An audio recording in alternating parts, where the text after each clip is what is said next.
வணக்கம். பைபிளை முழுவதுமாக வாசிக்கும் நம் லட்சிய பயணத்திற்கு உங்களை அன்புடன் வரவேற்கிறேன். இன்று நாம் விடுதலை பயணத்தில் 34வது அதிகாரத்தை வாசிக்க இருக்கிறோம். இதுவரை நாம் மொத்த நூல்களில் 6.98% நூல்களை வாசித்து முடித்துவிட்டோம். இன்னும் சில நூல்களை முடித்தால் நம் பயணம் வெற்றிகரமாகும். இன்றைய வாசிப்பின் மூலம் அந்த இலக்கை இன்னும் முன்னோக்கி நகர்த்துவோம். வாங்க தொடங்குவோம். திருச்சட்ட கற்பலகைகள் 2ஆம் பிரதி. ஆண்டவர் மோசேயை நோக்கி, முன்னவை போன்ற 2 கற்பலகைகளை வெட்டி எடுத்துக்கொள். நீ உடைத்து போட்ட முன்னைய பலகைகளின் மேல் இருந்த வார்த்தைகளையே நான் இப்பலகைகளின் மேல் எழுதுவேன். முன்னேற்பாடு செய்து கொண்டு காலையிலேயே சீனாய் மலை மேல் எரிச்சல். அங்கே மலையுச்சியில் என் முன் வந்து நில். உன்னோடு வேறெவனுமே ஏறி வர வேண்டாம். மலையெங்கிலும் எவனுமே காணப்படலாகாது. அந்த மலைக்கு எதிரே ஆடு மாடுகள் மேயவும் கூடாது என்றார். அவ்வாறே மோசே முன்னவை போன்ற 2 கற்பலகைகளை வெட்டி எடுத்துக்கொண்டார். ஆண்டவர் தமக்கு கட்டளையிட்டபடி அதிகாலையில் எழுந்து சீனாய் மலை மேல் ஏறிச் சென்றார். தம் கையில் 2 கற்பலகைகளையும் கொண்டு போனார். ஆண்டவர் மேகத்தில் இறங்கி வந்து அங்கே அவர் பக்கமாய் நின்று கொண்டு ஆண்டவர் என்ற பெயரை அறிவித்தார். அப்போது ஆண்டவர் அவர் முன்னிலையில் கடந்து செல்கையில், ஆண்டவர் ஆண்டவர், இரக்கமும் பரிவும் உள்ள இறைவன், சினம் கொள்ளத் தயங்குபவர், பேரன்பு மிக்கவர், நம்பிக்கைக்குரியவர், 1000 தலைமுறைக்கும் பேரன்பு செய்பவர், கொடுமையையும் குற்றத்தையும் பாவத்தையும் மன்னிப்பவர், ஆயினும் தண்டனைக்கு தப்பவிடாமல் தந்தையரின் கொடுமையை பிள்ளைகள் மேலும் பிள்ளைகளின் பிள்ளைகள் மேலும் 3ஆம் 4ஆம் தலைமுறை வரை தண்டித்து தீர்ப்பவர் என அறிவித்தார்.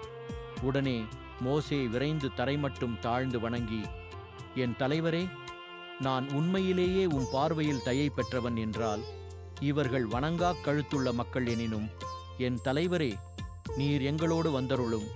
எங்கள் கொடுமையையும் எங்கள் பாவத்தையும் மன்னித்து எங்களை உம் உரிமை சொத்தாக்கிக் கொள்ளும் என்றார். உடன்படிக்கையை புதுப்பித்தல். அப்பொழுது ஆண்டவர் கூறியது, நான் ஓர் உடன்படிக்கை செய்கிறேன். எந்த நாட்டிலும் எந்த மக்களினத்திற்கும் செய்யாத அரும்பெரும் செயல்களை நான் உன் மக்கள் அனைவர் முன்னிலையிலும் செய்வேன். உன்னை சூழ்ந்துள்ள மக்களினத்தவர் அனைவரும் ஆண்டவரின் செயல்களை காண்பர். ஏனெனில் நான் உன்னோடிருந்து திகிலூட்டும் செயல்களை செய்வேன். இன்று நான் உனக்கு கட்டளையிடுவனவற்றை கடைப்பிடி. இதோ, நான் உன் முன்னிலையினின்று எமோரியரையும் கானானியரையும் இத்தியரையும் பெருசியரையும் இவ்வியரையும் எப்பூசியரையும் துரத்தி விடுவேன். நீ சென்று சேரப்போகிற நாட்டில் வாழ்வோருடன் உடன்படிக்கை செய்யாதவாறு எச்சரிக்கையாயிரு. ஏனெனில் அது சிக்க வைக்கும் கண்ணியாக உன்னிடையே இருக்கும். அவர்களின் பலிபீடங்களை இடித்துத் தள்ளுங்கள். அவர்களின் சிலை தூண்களை உடைத்தெறியுங்கள். அசேராவின் கம்பங்களை வெட்டி வீழ்த்துங்கள். நீ வேறொரு தெய்வத்தை வழிபடலாகாது. ஏனெனில் வேற்று தெய்வ வழிபாட்டை சகிக்காதவர் என்பதே ஆண்டவர் பெயர். ஆம், அவர் வேற்று தெய்வ வழிபாட்டை சகிக்காத இறைவன். நீ அந்நாட்டில் வாழ்வாரோடு உடன்படிக்கை செய்யாதே.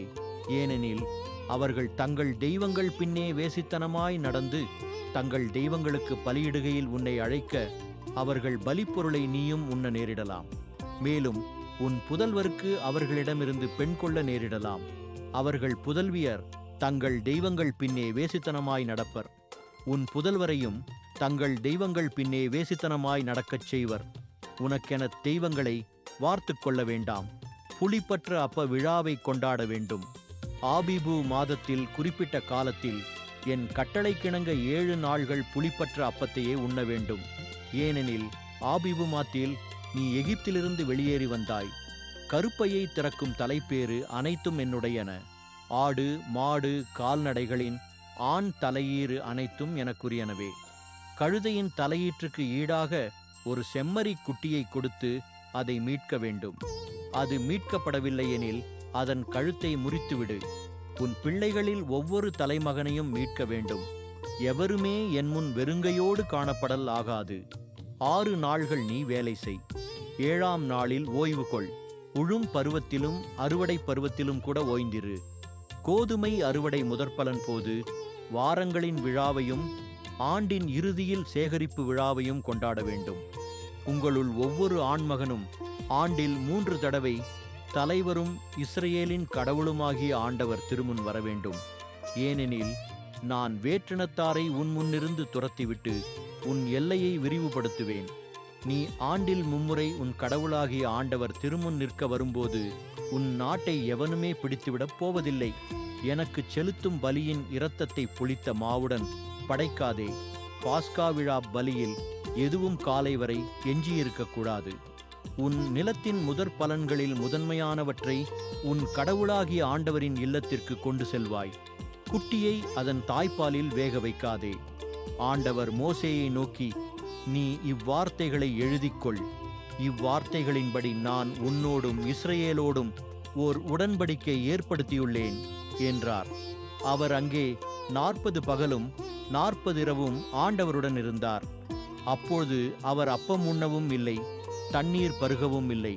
உடன்படிக்கையின் வார்த்தைகளான 10 கட்டளைகளை அவர் பலகையின் மேல் எழுதினார். மோசே சீனாய் மலையிலிருந்து இறங்கி வரல்.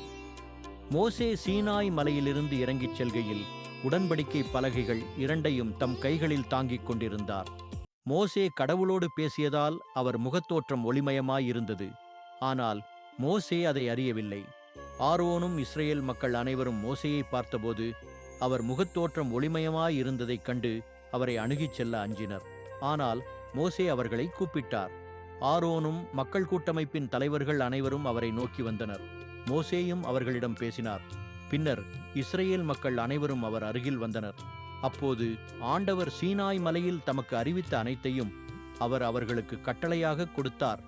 மோசே அவர்களோடு பேசி முடித்தபின் தம் முகத்தின் மேல் ஒரு முக்காடு போட்டுக்கொண்டார்.